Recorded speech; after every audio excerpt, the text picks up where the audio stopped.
Hi, I'm Anna, and I will be doing the rebuttal and explaining why social media use should not be prohibited for children aged 14 and under. In the opening statement, Chelsea brought up many good points, but I have to ask, have you ever felt out of the loop because your friends kept talking about an internet reference you didn't know? Have you learned something new on social media, or were you able to use social media to closely stay connected with long-distance friends and family? Chelsea mentioned that social media access negatively affects social interactions. However, social media has a way of connecting us to millions of people across the world.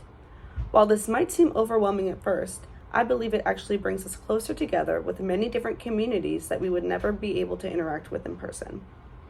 The use of social media allows us insight into different communities, cultures, and customs. In many instances, if we only interacted with the people we were surrounded by in person, we would not get to learn so much first-hand information about other cultures in the world around us, especially because many communities in the United States still lack diversity.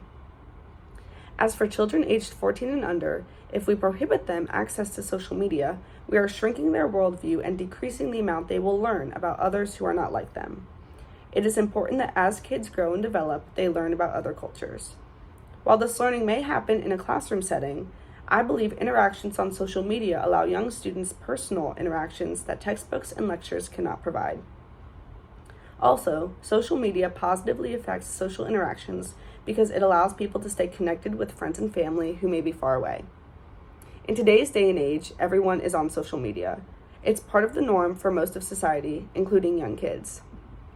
Chelsea brought up how social media access can lead to poor self-esteem, and while this can be true for many reasons, I believe social media access should not be prohibited to children 14 and under because it would inhibit their ability to connect with their peers, and that could also lead to low self-esteem.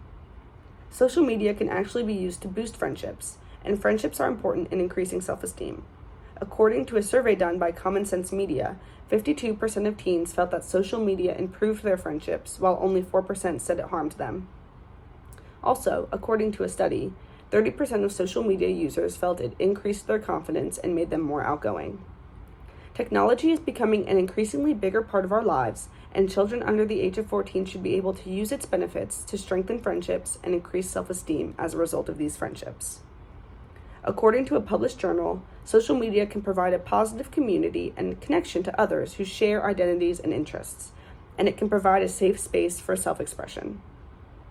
Children who feel marginalized may find connections with people similar to them, leading them to feel validated and secure in who they are. For example, studies have shown that social media helps support the mental health of LGBTQ youth by allowing them peer connection and social support. According to data from reports given by adolescents, 58% said social media helps them feel more connected, 67% said they felt like they had people to support them, 71% said it was a place to show their creative side, and 80% said they felt more connected to what was going on in their friends' lives. Chelsea also brought up the issue of safety, and I also believe that social media can be a very dangerous place for children if they are unsupervised or do not understand what is going on. While these dangers are definitely present, I believe social media can be used as a platform to combat these dangers and educate people on them. Social media can be used as a tool or a resource to learn from. If we educate children on the dangers of the world, they will be more prepared to face the world when they grow up. Because the ages of 14 and under are so important for their development, we should use that time to teach them about the world and prepare them for the future. And this future will include social media. Also, social media can be used as a platform to raise awareness, not just about child grooming and trafficking, but about any issue going on in the world. This increased awareness from social media can lead to a movement for change, leading to a betterment of society. Social media use should not be prohibited for youth aged 14 and under because social media has many positive effects, such as allowing connections to those far away, boosting friendships and self-esteem, and it gives kids a space to express themselves.